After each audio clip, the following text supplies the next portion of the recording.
औज़ुबिल्लाहि मिनश्शैतानिर्रजीम बिस्मिल्लाहिर्रहमानिर्रहीम अस्सलामु अलैकुम। दोस्तों, पिछले लेक्चर में हमने रिव्यू एक्सरसाइज स्टार्ट किया था चैप्टर नंबर 6 का, और इसका जो पहला क्वेश्चन था जिसमें कुछ MCQs थे तो उसको हमने सॉल्व किए थे।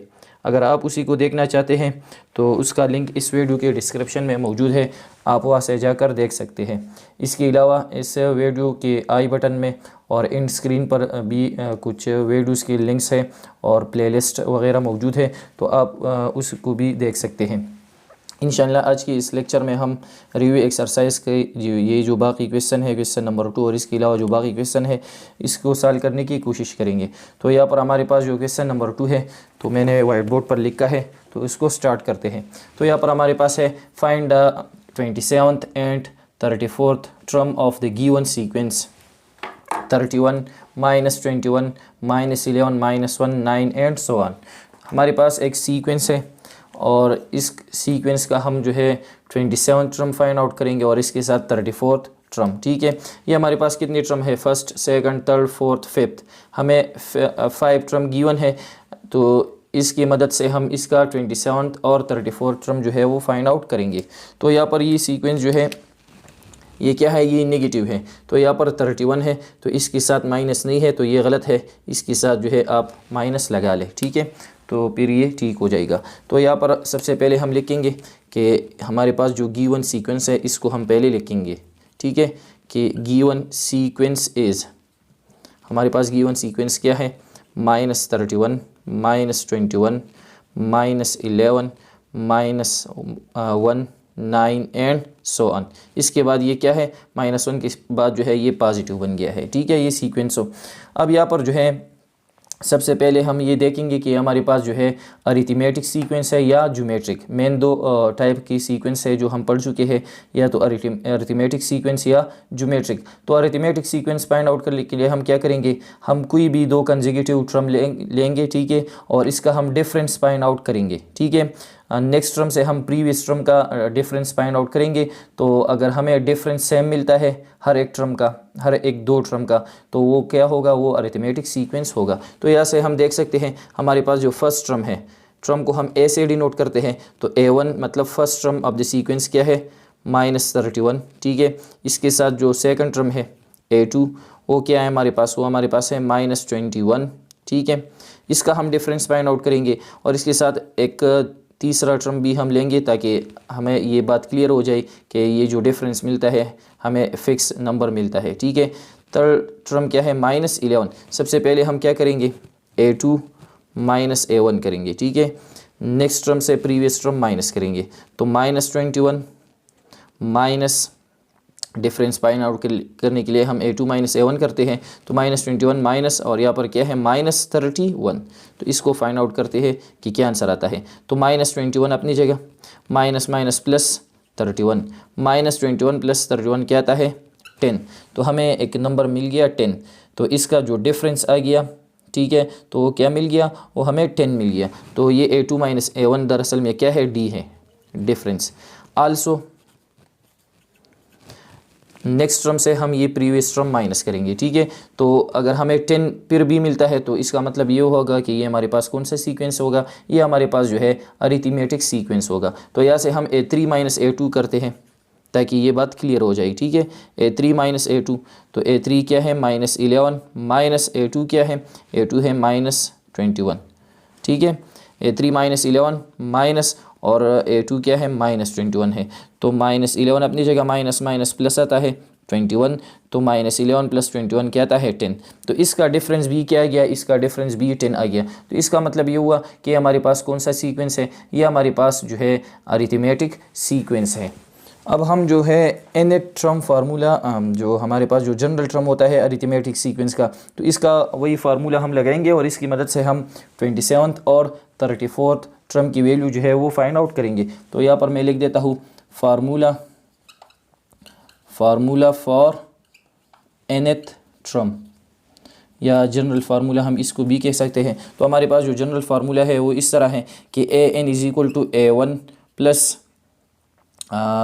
n-1 × D। ठीक है, यहाँ पर जो है हम ये भी लिख सकते हैं गिवन में, यहाँ पर मैंने नहीं लिखा तो आप यहाँ से लिख सकते हैं कि इसका हम 27 जो है 27 टर्म जो है वो फाइंड आउट करेंगे, 27 टर्म जो है, और इसके साथ हम 34th टर्म जो है वो भी फाइंड आउट करेंगे। ठीक है, तो अब हम अगर 27 टर्म फाइंड आउट करना चाहते हैं तो हम यहाँ पर सिंपली क्या लगाएंगे, n की वैल्यू 27 लगाएंगे। ठीक है, तो सिंपली हम लगाएंगे कि put n is equal to 27। तो इसका मतलब ये हुआ कि A27 is equal to A1 की वैल्यू लगाएंगे, तो A1 हमारे पास मौजूद है, वो क्या है -31 प्लस n की वैल्यू क्या है, n जो है हमारे पास 27 है, 27 - 1, और d की वैल्यू क्या है, तो d की वैल्यू है हमारे पास 10, तो ये 10 इसके साथ मल्टीप्लिकेशन में लग जाएगा। ठीक है, तो A27 is equal to -31 plus 27 - 1 तो क्या आता है 26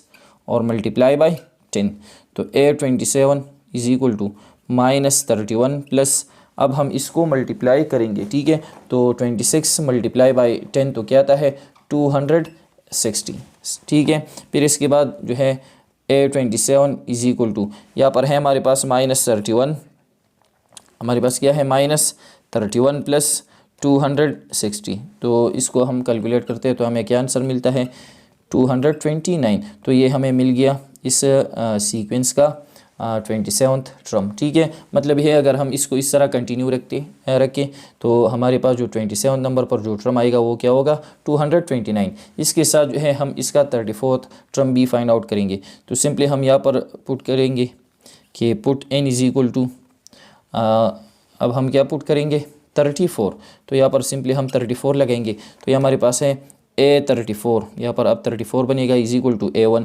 फर्स्ट टर्म क्या है -31 प्लस 34 - 1 इंटू डी की वैल्यू क्या है 10, इसको हम कैलकुलेट करेंगे, -31 प्लस 34 - 1 क्या आता है 33 मल्टीप्लाई बाय 10, इसको हम मल्टीप्लाई करेंगे A34, यहाँ पर मैं जो है इसको कैलकुलेट करूँगा। ठीक है, A34 इज़ इक्वल टू, तो -31 अपनी जगह प्लस अपनी जगह 33 मल्टीप्लाई बाय 10 तो क्या आता है 330। ठीक है, फिर इसके बाद जो है A34 इज़ इक्वल टू, तो ये हमारे पास अब है -31 प्लस 330, तो हमें क्या मिलता है 299। तो ये इसका जो है 34th टर्म है। तो ये था हमारे पास क्वेश्चन नंबर 2। अब इसके बाद है क्वेश्चन नंबर 3।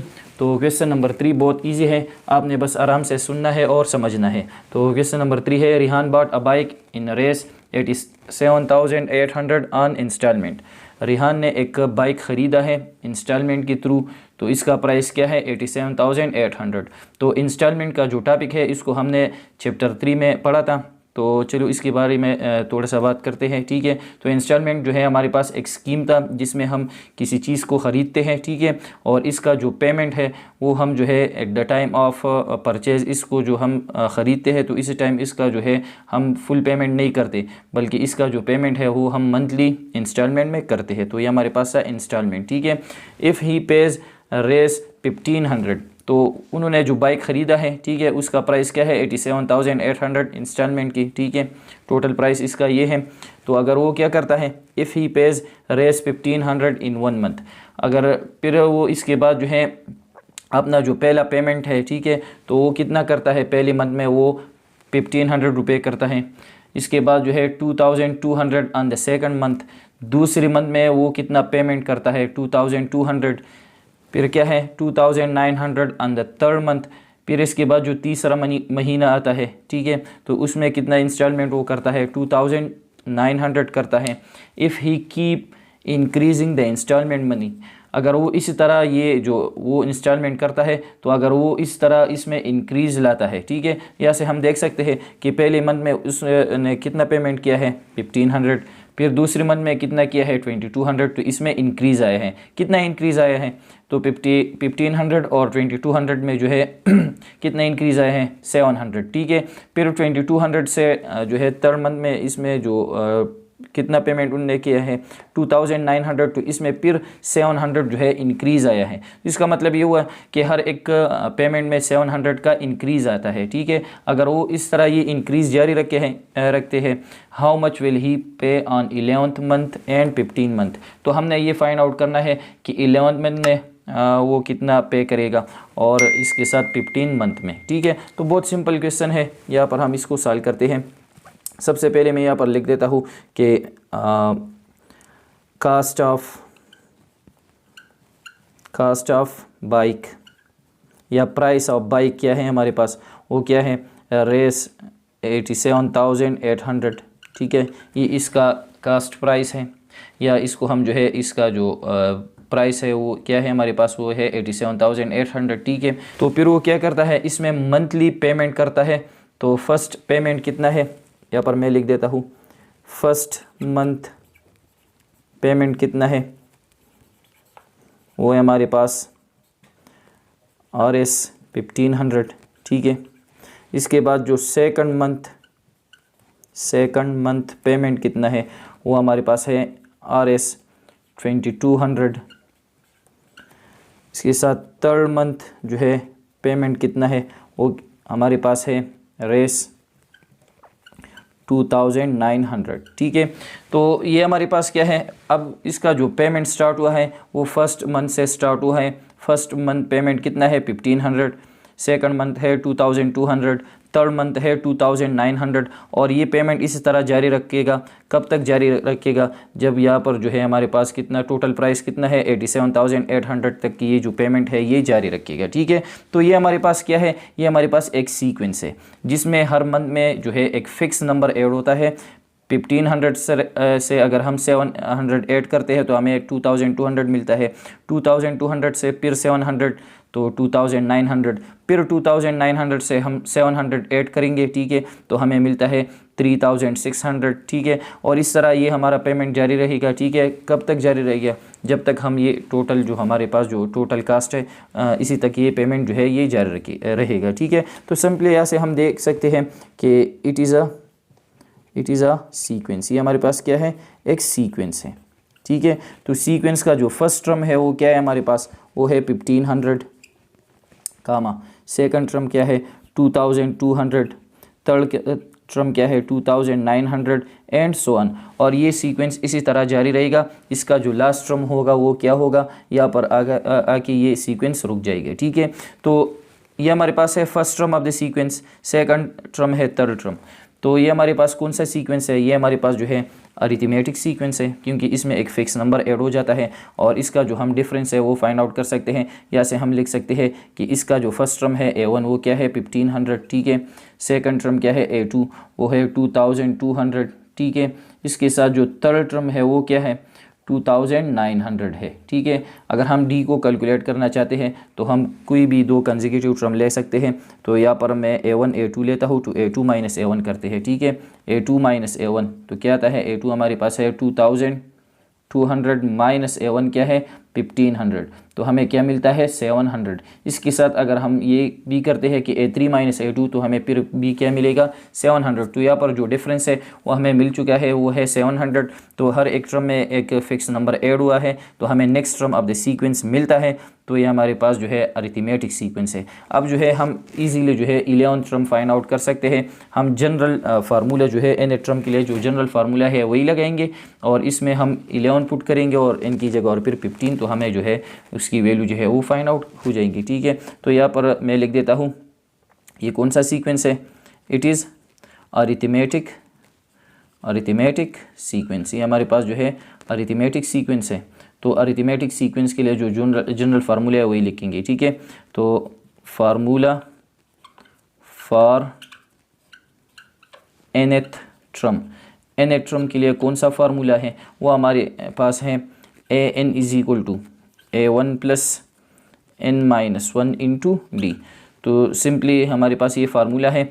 अब हम जो है यहाँ पर 11 पुट करेंगे, ठीक है। कि सबसे पहले हम लगाएंगे कि put n is equal to 11। तो यहाँ पर हम जो है A11 is equal to A1 की वैल्यू क्या है, फर्स्ट टर्म क्या है 1500 प्लस n की जगह हम 11 लगाएंगे, 11 माइनस 1 इंटू डी, डी की वैल्यू क्या है 700। आप यहाँ पर जो है ये भी लगा सकते हैं, सर यहाँ पर मैंने नहीं लगाया है, ठीक है। यहाँ से इससे ऊपर इट इज़ अ सीक्वेंस, इससे ऊपर यहाँ पर हम लगा सकते हैं कि हम जो है कौन सी मंथ का पेमेंट फाइंड आउट करना चाहते हैं, 11th month and 15 month instalment जो है वो हमारे पास क्या है, अननोन है, ठीक है। तो यहाँ पर है A11, इसको हम कैलकुलेट करेंगे, 1500 प्लस 11 माइनस 1 क्या आता है 10 मल्टीप्लाई बाई 700। तो यहाँ पर हमारे पास स्पेस कम है, इसको मैं डायरेक्टली स्टार्ट करूँगा, ठीक है। कि सबसे पहले हम क्या करेंगे, 10 और 700 को हम मल्टीप्लाई करेंगे, ठीक है। फिर इसके साथ जो है हम 1500 जो है वो ऐड करेंगे, तो हमें मिल जाता है A11, हमें मिलता है 8500। इसका मतलब ये हुआ कि 11 मंथ में वो कितना पेमेंट करेगा, 8500, ठीक है। इसके साथ जो है हम यहाँ पर पुट कर सकते हैं, put n is equal to, अब हम 15 मंथ का फाइंड आउट करना चाहते हैं तो हम 15 पुट करेंगे, तो A15 इज़ इक्वल टू, यहाँ पर वही फार्मूला है, फर्स्ट टर्म 1500, ठीक है, प्लस n की जगह हम लगाएंगे 15 माइनस 1 इंटू डी, डी क्या है 700। तो A15 इज़ इक्वल टू 1500 अपनी जगह, प्लस 15 माइनस 1 क्या आता है 14 मल्टीप्लाई बाई 700। अब हम 14 और 700 को मल्टीप्लाई करेंगे और इसके साथ जो है हम 1500 जो है वो ऐड करेंगे, ठीक है। तो हमें क्या मिलता है, A15 इज़ इक्वल टू हमें मिल जाता है 11,300। तो इसका मतलब ये हुआ कि 15 मंथ में वो कितना पेमेंट करेगा, 11,300। तो ये था हमारे पास क्वेश्चन नंबर 3। अब आते हैं क्वेश्चन नंबर 4 की तरफ। तो क्वेश्चन नंबर 4 हमारे पास है, Wasif want to participate in a race. Wasif जो है एक रेस में वो हिस्सा लेना चाहता है। For this he is going to nearby for running practice. तो वो इसके लिए जो उसने जो रेस में जो हिस्सा लिया है तो इसके लिए वो रनिंग करेगा, ठीक है। तो रनिंग प्रैक्टिस के लिए वो एक पार्क में जाता है और इसके लिए रनिंग करता है। First day he runs 15 minutes, तो पहले दिन वो कितना रनिंग करता है, 15 मिनट वो रनिंग करता है, ठीक है। Second day he runs for 30 minute, दूसरे दिन वो कितना रनिंग करता है 30 मिनट। तो यहाँ से देखिए पहले दिन वो कितना रनिंग करता है 15 मिनट, सेकंड दिन जो है वो 30 मिनट जो है रनिंग करता है। तो इसमें इंक्रीज़ आता है, ठीक है, 15 से इंक्रीज़ होकर 30 मिनट, तो इसमें 15 मिनट इंक्रीज़ आया है इसमें, तो हमें 30 मिला है, ठीक है। 30 day he runs for 45 minute, फिर तीसरे दिन जो है वो 45 मिनट जो है रनिंग करता है। तो इसमें दोबारा इंक्रीज़ आया है 30 में, तो 30 प्लस 15 क्या आता है 45। तो यहाँ से हम देख सकते हैं कि पहला जो दिन था वो 15 मिनट तक उसने रनिंग किया है, ठीक है। तो फिर इसमें 15 इंक्रीज़ आया है, 30 मिनट रनिंग किया है उसने, फिर इसमें 15 इंक्रीज़ आए हैं, 45 मिनट उन्होंने रनिंग किया है उसने, ठीक है। He keep increasing the time for practice, तो वो जो है इस तरह टाइम में जो इंक्रीज़ आता है तो इस तरह उसको जारी रखता है, प्रैक्टिस के लिए उस टाइम में इंक्रीज़ जारी रखता है। For how much time will he run on 12th and 19th day. तो हमने ये फाइंड आउट करना है कि 12th डे और 19th डे पर वो कितना जो है कितने टाइम के लिए वो रनिंग करेगा। तो ये भी हमारे पास एक सीक्वेंस है, उस सीक्वेंस का फर्स्ट टर्म ये है, ये सेकंड टर्म है, ये थर्ड, और ये कौन सा सीक्वेंस है, ये हमारे पास अरिथमेटिक सीक्वेंस है, ठीक है। क्योंकि हर एक टर्म में एक फिक्स नंबर ऐड हुआ है, 15 ऐड हुआ है और हमें next term of the sequence मिला है, ठीक है। तो यहाँ पर हम सिंपली इसको इस तरह लिखेंगे, ठीक है, कि यहाँ पर हम इस तरह लिखेंगे कि फर्स्ट डे रनिंग कितना है, ठीक है। तो वो हमारे पास है 15 मिनट है।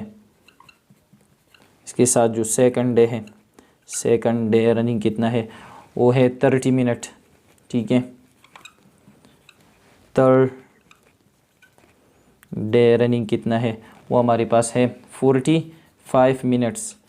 और हम क्या फाइंड आउट करना चाहते हैं, 12th डे रनिंग जो है वो फाइंड आउट करना चाहते हैं।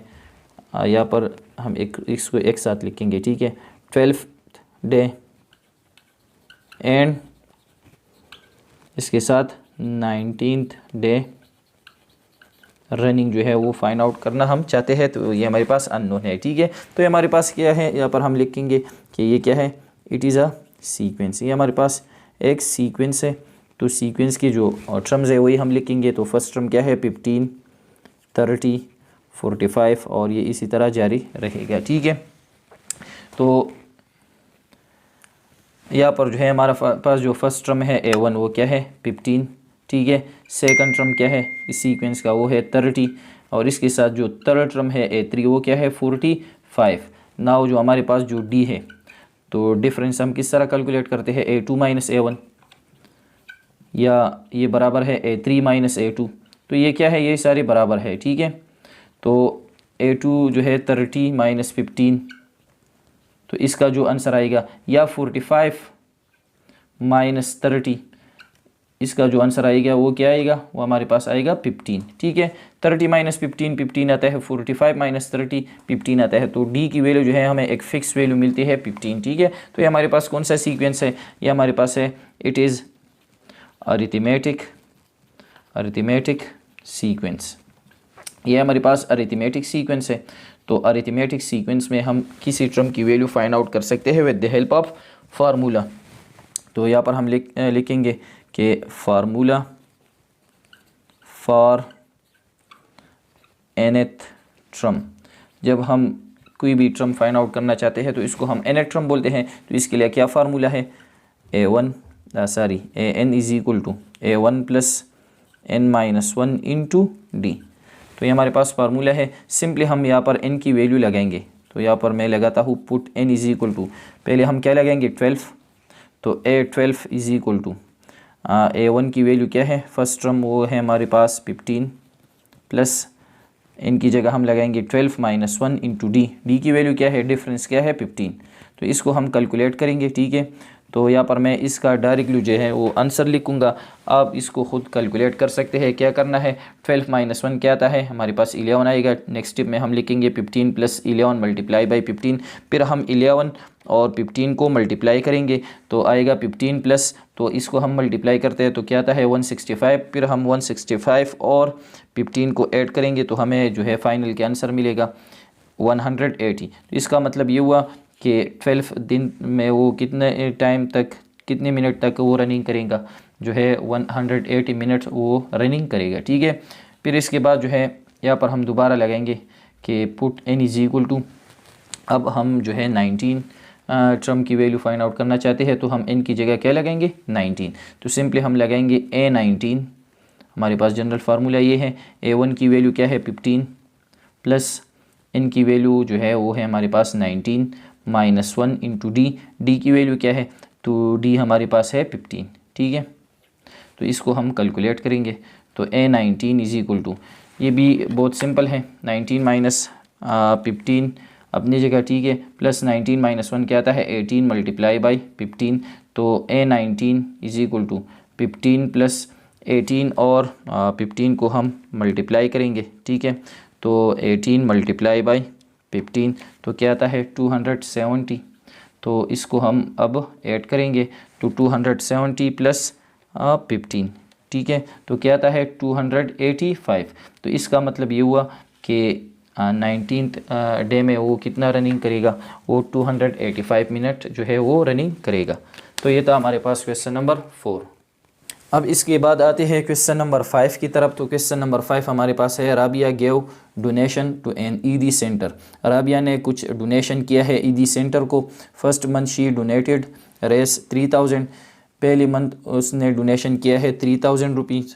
Next month she donates the money with increase of Rs 750।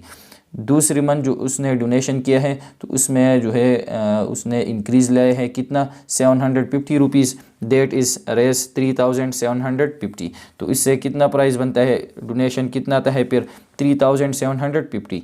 मतलब ये हुआ कि फ़र्स्ट डोनेशन में 750 इंक्रीज़ आया है तो कितना बनता है 3750 बनता है। Third month she donates Rs 4500 या 4500। थर्ड मंथ जो डोनेशन किया है तो वो कितना है 4500।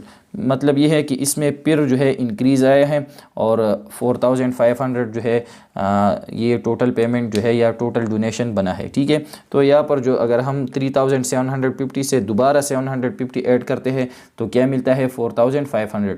तो मतलब ये हुआ कि पहले में भी 750 इंक्रीज़ आया था। ठीक है, फिर इसके बाद जो है ये जो आया है इसमें भी 750 इंक्रीज़ आए हैं।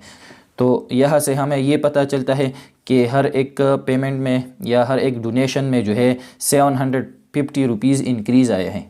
If she keeps donating on next month in the same pattern, अगर वो इसी तरह इसमें ये जो इंक्रीज़ जो है लाती है और इस तरह ये जो डोनेशन है इसी तरतीब से वो जारी रखती है, how much she will donate in 7th month and 11th month. तो हमने ये फाइंड आउट करना है कि 7th मंथ में और 11th मंथ में वो कितना डोनेशन करेगी। ठीक है, तो बहुत इजी है।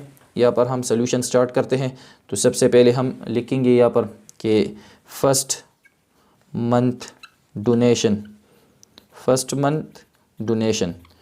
पहले महीने का डोनेशन कितना है। ठीक है, तो हमारे पास है रेस 3000। फिर है second month donation, second month कितना है वो हमारे पास इसमें इंक्रीज़ आया है तो कितना बनता है रेस 3715।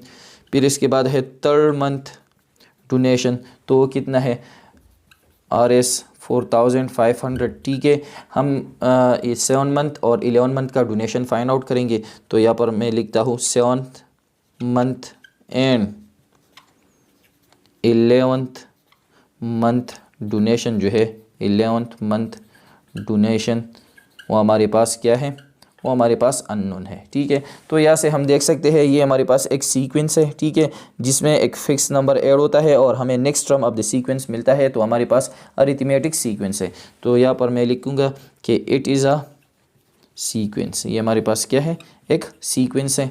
तो सीक्वेंस किस तरह है, 3000 ये फर्स्ट टर्म है, 3000 सेकंड टर्म है 3750, थर्ड टर्म है 4500 एंड सो ऑन, और ये इस तरह जो है जारी रहेगा। ठीक है, तो यहाँ पर हम लिखेंगे कि यहाँ पर जो हमारे पास जो फर्स्ट टर्म है A1 वो क्या है 3000 है, सेकंड टर्म क्या है A2 वो हमारे पास है 3750, और थर्ड टर्म A3 जो है वो भी हम इसके साथ लिख सकते हैं, वो क्या है 4500। ठीक है, अब हम D की वैल्यू फाइंड आउट करेंगे। तो सिंपली हम A2 माइनस A1 करेंगे या A3 माइनस A2 भी कर सकते हैं। ठीक है, तो A2 minus A1 3750 minus A1 क्या है 3000।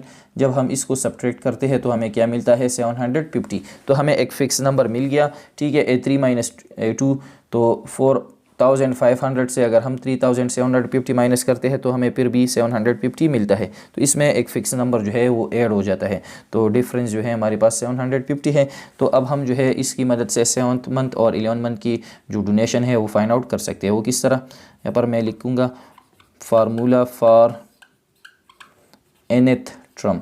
nth टर्म के लिए कौन सा फार्मूला है, हमारे पास फार्मूला है an is equal to A1 plus n-1 into d. Simply हम यहाँ पर लगाएंगे कि put n is equal to, सबसे पहले हम 7 लगाएंगे, n इज इक्वल टू 7, तो A7 is equal to A1 क्या है फर्स्ट टर्म है 3000 प्लस n की वैल्यू क्या है 7 माइनस 1 और d की वैल्यू क्या है 750 है। ठीक है, इसको कैलकुलेट करते हैं। A7 is equal to 3000 plus 7 minus 1 क्या आता है 6 मल्टीप्लाई बाई 750।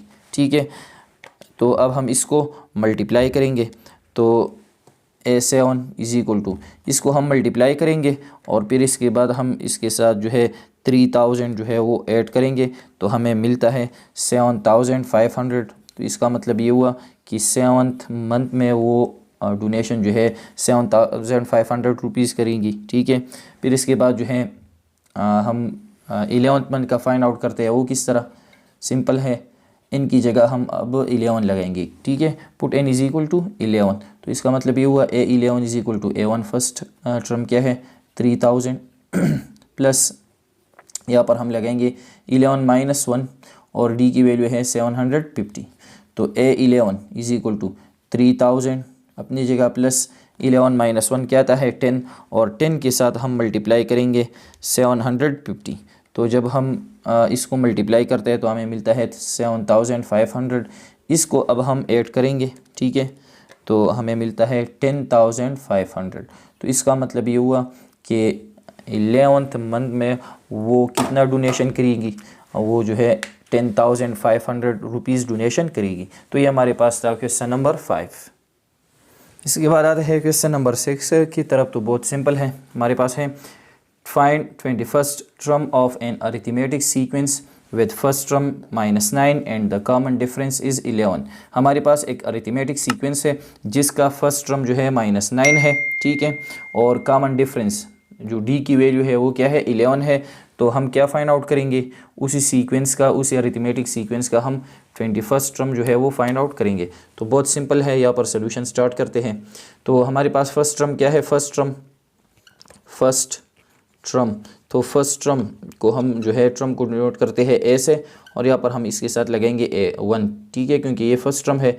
A1 की वैल्यू क्या है -9, ठीक है। इसके साथ कॉमन डिफरेंस क्या है, तो कॉमन डिफरेंस को हम डिनोट करते हैं D से, तो यहाँ पर इसके साथ हम लिखेंगे D। तो D की वैल्यू क्या है 11 है, ठीक है। हम जो है 21st टर्म फाइंड आउट करेंगे, 21st टर्म, या इसकी जगह हम लिख सकते हैं A21, वो फाइंड आउट करेंगे। तो बहुत सिंपल है, हम जो है nth टर्म का फार्मूला लगाएंगे, ठीक है। तो फार्मूला फॉर nth टर्म का फार्मूला क्या है, वो हमारे पास है an is equal to A1 plus n-1 into d. तो सिंपली हम n की वैल्यू लगाएंगे A1 और d की वैल्यू लगाएंगे, तो हमें जो है 21st टर्म मिलेगा, ठीक है। तो सिंपल हम क्या लगाएंगे कि put n is equal to 21, n की जगह हम 21 लगाएंगे, ठीक है। तो यहाँ से हमें मिलता है A21 is equal to, first term क्या है इस सीक्वेंस का, वो तो गिवन है कि -9 है, प्लस n, तो यहाँ पर हम लगाएंगे 21 -1, और d की वैल्यू क्या है 11, ठीक है। इसको कैलकुलेट करते हैं, A21 इज इक्वल टू -9 अपनी जगह, प्लस 21 -1 तो क्या आता है 20, और इसके साथ क्या मल्टीप्लाई हो जाएगा 20 मल्टीप्लाई बाई 11। अब हम जो है 20 और 11 को मल्टीप्लाई करेंगे, ठीक है। तो A21 is equal to -9 plus 20 multiply by 11, तो क्या मिलता है 220, ठीक है। A21 इक्वल टू, अब यहाँ पर है -9 प्लस 220, तो इसका आंसर क्या आता है 211 प्लस 211, इसका आंसर आ गया। तो इसका मतलब ये हुआ कि इस सीक्वेंस का 21st टर्म क्या होगा 211 होगा। तो अब इसके बाद आते हैं क्वेश्चन नंबर 7 की तरफ। तो क्वेश्चन नंबर 7 भी बहुत इजी है। यहाँ पर है हमारे पास find the sum of 5x - 3y + 5z।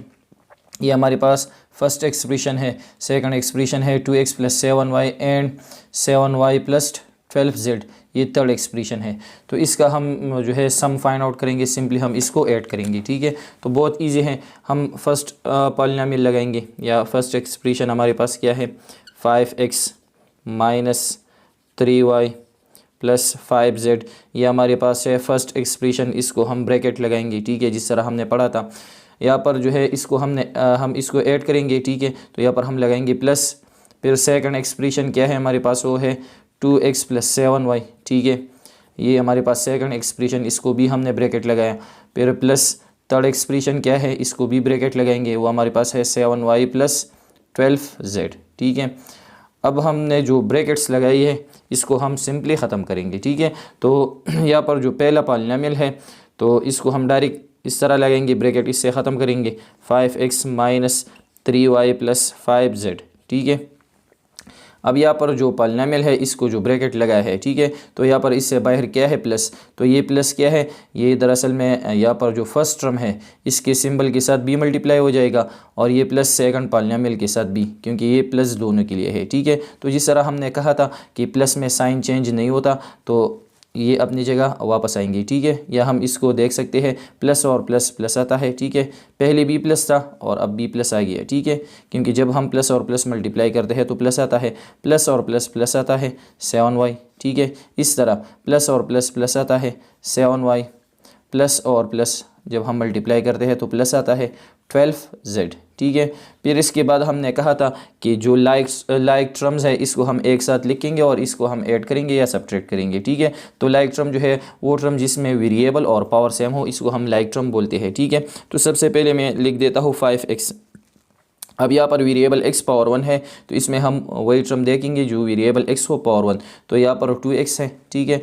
तो ये दोनों क्या है, ये दोनों लाइक टर्म है। तो इसके साथ हम इसको पहले लाएंगे, ठीक है। तो ये है +2x, ठीक है। फिर इसके बाद यहाँ पर है -3y। यहाँ पर वेरिएबल y पावर 1, तो इसमें हम वो टर्म देखेंगे जिसमें वेरिएबल y पावर 1 हो, ठीक है। तो यहाँ पर है हमारे पास +7y, दोबारा है +7y, ठीक है। तो जो y वाली टर्म है इसमें कितने हैं, 3 टर्म्स है, ठीक है। और इसका पावर क्या है 1, ठीक है।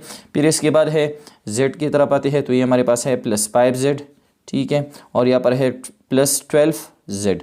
अब ये जो लाइक्स टर्म है इस हम कोएफिशिएंट लेंगे, ठीक है। तो यहाँ पर इसका कोएफिशिएंट है +5 + 2, तो +5 + 2 से क्या आता है +7। तो सिंपली इसका जो है हमने एडिशन किया 7 और इसके साथ हम वेरिएबल x लगाएंगे, ठीक है। अब ये तीनों लाइक्स टर्म है तो यहाँ पर है हमारे पास इसका कोएफिशिएंट -3 + 7 और फिर क्या है +7, ठीक है। इसमें 3 नंबर्स है तो इसको हम इस तरह देखेंगे, -3 + 4 क्या आता है, सॉरी -3 + 7 क्या आता है, +4 आता है। -3 का मतलब है कि हमारे ऊपर 3 रुपये कर्जा है, +7 का मतलब है कि हमारे पास 7 रुपये है, ठीक है। तो 7 रुपये में हम 3 रुपये देंगे तो हमारे पास कितने पैसे बच जाएंगे, 4 रुपये, ठीक है। और +7 अपनी जगह, 4 + 7 क्या आता है 11, ठीक है। तो यहाँ पर हम लगाएंगे +11, इसके साथ वेरिएबल y।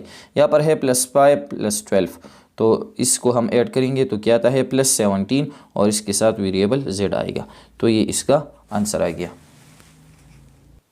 अब आते हैं क्वेश्चन 8 की तरफ। तो क्वेश्चन 8 हमारे पास है, find the difference of 15x power 4 + 4y³ + 10x + 5। ये हमारे पास फर्स्ट पॉलिनोमियल है, सेकंड पॉलिनोमियल है 7x⁴ - 8x² + 7y³ - 8।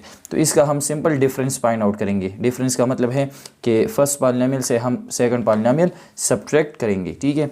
तो बहुत सिंपल है। यहाँ पर फर्स्ट पॉलिनोमियल क्या है मेरे पास, वो है 15x⁴ + 4y³ + 10x + 5। ये हमारे पास है फर्स्ट पॉलिनोमियल। इसको हम ब्रैकेट लगाएंगे कि ये हमारे पास फर्स्ट पॉलिनोमियल है। फिर यहाँ पर हम लगाएंगे माइनस सेकंड पॉलिनोमियल, इसको भी ब्रैकेट लगाएंगे, वो हमारे पास है 7x⁴ - 8x² + 7y³ और -8, ठीक है। अब यहाँ पर जो हमने ब्रैकेट्स लगाई है इसको हम सिंपली ख़त्म करेंगे, ठीक है। तो फर्स्ट पॉलिनोमियल से हम डायरेक्ट ब्रैकेट ख़त्म करेंगे तो ये टर्म अपनी जगह आएंगे, ठीक है। फिर है 4y³ + 10x + 5, ठीक है। अब ये हमारे पास जो सेकंड पॉलिनोमियल है तो यहाँ पर है माइनस, तो ये माइनस जो है यहाँ पर जितने भी टर्म्स हैं तो ये माइनस उन तमाम के लिए हैं। तो ये माइनस इन टर्म की जो सिंबल है तो इसके साथ वो मल्टीप्लाई हो जाएगा, तो ये साइन क्या होंगे, ये चेंज हो जाएंगे, ठीक है। ये है +7 तो ये अब बनेगा माइनस, क्योंकि माइनस प्लस क्या आता है -7x⁴।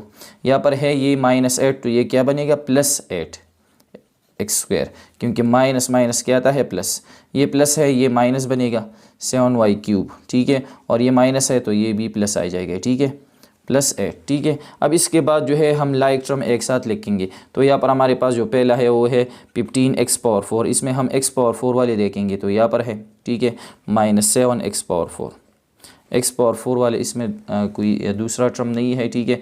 फिर इसके बाद आते हैं y³ की तरफ, तो ये हमारे पास है 4y³, ठीक है। तो इसमें y³ वाली देखेंगे तो 4y³ यहाँ पर है -7y³, इसको हम पहले लेंगे एक साथ लिखेंगे, ठीक है। फिर यहाँ पर है इसके बाद +10x और इसका पावर क्या है 1, तो x वाली टर्म हम इसमें देखेंगे तो इसमें x⁴ वाले दूसरा टर्म नहीं है, तो ये सिर्फ एक टर्म है जो कि अनलाइक है, ठीक है। फिर इसके बाद है +5, ये कांस्टेंट है तो इसमें कांस्टेंट क्या है, वो है +8, ठीक है। 1 2 3 4 5 6 7 8 1 2 3 4 5 6 7 सॉरी 1 2 3 4 5 6 7 8 1 2 3 4 5 6 7। तो इसमें जो है हमने एक टर्म छोड़ा है, वो क्या है हमारे पास यहाँ पर है +8x²। तो चलो कांस्टेंट को हम बाद में लिखेंगे, ठीक है। मैं इसको साफ कर रहा हूँ। यहाँ पर है +10x, ठीक है, चलिए इसको लगाते हैं। तो एक्स पावर 1 में इसमें नहीं है, ठीक है। फिर यहाँ पर है कांस्टेंट, तो इसको हम लास्ट में लिखेंगे। फिर यहाँ पर है प्लस 8x²। तो आप चाहे इसको पहले भी लगा सकते हैं। तो ये दोनों इसमें क्या है, ये अनलाइक है, ठीक है। फिर है प्लस 5 और प्लस 8। अब इसको हम जो है ऐड करेंगे या सब्ट्रैक्ट। यहाँ पर है प्लस 15 माइनस 7। तो 15 माइनस 7 क्या आता है, आता है हमारे पास 8 और इसके पावर होगा 4, ठीक है। फिर है प्लस 4 माइनस 7, तो क्या आता है -3y³ ये दोनों लाइक है, ठीक है। अब ये दोनों क्या है, ये अनलाइक है, तो ये अपनी जगह आएंगे। Plus 10x plus 8x²। यहाँ पर है प्लस 5 और प्लस 8, तो क्या आता है प्लस 13। तो ये इसका आंसर आ गया। नेक्स्ट आते हैं क्वेश्चन नंबर 9 की तरफ। तो क्वेश्चन नंबर 9 हमारे पास है, find the product of x³ plus yz plus 2y² and x² plus 2y। इसका हमने प्रोडक्ट फाइंड आउट करना है, मतलब ये है कि इसको हम मल्टीप्लाई करेंगे। तो बहुत सिंपल है, यहाँ पर हम इसका मल्टीप्लिकेशन करेंगे, ठीक है। अभी हमारे पास जो फर्स्ट पॉलिनोमियल है इसमें कितनी टर्म्स है, 1 2 3, इसमें 3 टर्म है। यहाँ पर इसमें कितनी टर्म्स है, इसमें 2 टर्म है, ठीक है। तो हम अपनी आसानी के लिए जिसमें टर्म कम हो वही हम पहले लगाएंगे, और जिसमें टर्म ज़्यादा हो इसको हम बाद में, और इसको हम मल्टीप्लिकेशन में लिखेंगे, क्योंकि इसका हमने प्रोडक्ट फाइंड आउट करना है। तो फर्स्ट पॉलिनोमियल हमारे पास क्या है, यहाँ पर ये है, लेकिन इसमें टर्म्स कम है, तो हम वही लगाएंगे x² plus 2y multiply by, फिर लगाएंगे x³ plus yz plus 2y²। एक ही बात है ना, जब हम 5 मैं 2 नंबर लेता हूँ, फॉर एग्जांपल 5 और 6, तो 5 6 ज़र क्या आता है 30। अगर हम 6 को पहले लिख के और 5 को बाद में, तो 6 5 ज़र फिर क्या आता है 30। तो आंसर हमें सेम मिलता है, ठीक है। तो हम चाहे इसको भी पहले लिख सकते हैं, इसको भी, लेकिन इसमें टर्म्स कम है तो इसको हमने पहले लिख दिया, और इसमें ज़्यादा है तो इसको हमने बाद में लिखा, ठीक है। अब हमारे पास जो पहला टर्म है x², तो ये भी इन तीनों के साथ मल्टीप्लाई हो जाएगा, और इसका दूसरा टर्म जो है वो भी इसके साथ मल्टीप्लिकेशन में आएगा। तो सबसे पहले हम इसको मल्टीप्लिकेशन में लिखेंगे अलग अलग, ठीक है। तो फर्स्ट टर्म यहाँ पर क्या है, इस तरह हमने मल्टीप्लिकेशन में कहा था, x² इसको हम मल्टीप्लिकेशन में लगाएंगे किसके साथ, सेकंड पॉलिनोमियल के साथ। वो हमारे पास है x³ प्लस yz और प्लस 2y², ये इसके साथ मल्टीप्लिकेशन में आ गया। दूसरा टर्म क्या है, वो है हमारे पास प्लस 2y, ये भी मल्टीप्लिकेशन में इसके साथ आ जाएगा, ठीक है, दूसरे पॉलिनोमियल के साथ, प्लस 2y²। अब सिंपली हम इसको मल्टीप्लाई करेंगे, ठीक है। तो बहुत सिंपल है, सिंबल इसका जो साइन है, साइन के साथ मल्टीप्लाई हो जाएगा, कोएफिशिएंट के साथ, और वेरिएबल के साथ। तो ये भी प्लस है, ये भी दोनों पॉजिटिव है, तो प्लस और प्लस प्लस आता है, ठीक है। इसका कोएफिशिएंट 1 1 है, हम सिंपली x और x मल्टीप्लाई करेंगे। तो जिस तरह हमने एक रूल पढ़ा था कि जब दो बेसिस मल्टीप्लिकेशन में हो और बेसिस सेम हो, तो हम बेस 1 लेते हैं और इसका पावर हम ऐड करते हैं, ठीक है। तो वही रूल है, x और x सेम है तो हम 1 लेंगे और पावर ऐड करेंगे। 2 + 3 क्या आता है 5, ठीक है। प्लस इसके बाद x² मल्टीप्लाई हो जाएगा yz के साथ, यहाँ पर है प्लस, यहाँ पर है प्लस, तो प्लस और प्लस प्लस आता है, ठीक है। तो ये क्या है, ये वेरिएबल तीनों डिफरेंट है, तो इसको हम इस तरह लिखेंगे x² और इसके साथ हम लगाएंगे yz, ठीक है। फिर है प्लस, यहाँ पर है प्लस, तो प्लस और प्लस प्लस आता है। अब इसका कोएफिशिएंट है 1, यहाँ पर है 2, तो पहले कोएफिशिएंट मल्टीप्लाई करेंगे, तो 1 2 ज़र 2 आता है। वेरिएबल दोनों डिफरेंट है, तो दोनों हम इस तरह लगाएंगे x² y²। फिर इसके बाद यहाँ पर आते हैं, यहाँ पर है प्लस, यहाँ पर है प्लस, तो प्लस और प्लस को जब हम मल्टीप्लाई करते हैं तो हमें प्लस मिलता है। 2 यहाँ पर है 1, तो 2 1 ज़र 2, वेरिएबल इसके साथ क्या जाएंगे yx³, ठीक है। प्लस और प्लस प्लस आता है, 2 और 1, तो 2 1 ज़र 2 आता है। अब ये y जो है ये मल्टीप्लिकेशन में आ जाएगा किसके साथ, yz के साथ। तो सिंपली y और y मल्टीप्लाई हो जाएगी, तो क्या आता है y² और इसके साथ z लिखा जाएगा, ठीक है। तो यहाँ पर आता है y² z।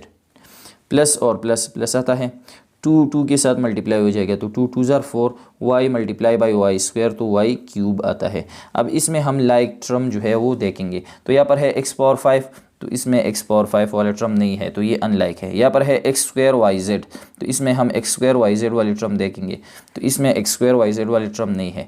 यहाँ पर है x² y², तो एक्स स्क्वायर और वाई स्क्वायर वाले भी नहीं है, ठीक है। वाई एक्स क्यूब वाले भी नहीं है इसमें, वाई स्क्वायर जेड, तो ये तमाम टर्म्स क्या है, ये अनलाइक है, इसका अब न एडिशन और न सब्ट्रैक्शन पॉसिबल है, तो ये इसका आंसर आ गया, ठीक है। तो आज की इस लेक्चर में हमने रिव्यू एक्सरसाइज के जो क्वेश्चन थे, क्वेश्चन 2 से लेकर क्वेश्चन 9 तक जो क्वेश्चन थे इसको हमने सॉल्व किए। उम्मीद करता हूँ ये आप लोगों को समझ आ गई होगी। अगर फिर भी इसमें कोई भी मसला हो तो आप पूछ सकते हैं। थैंक्स।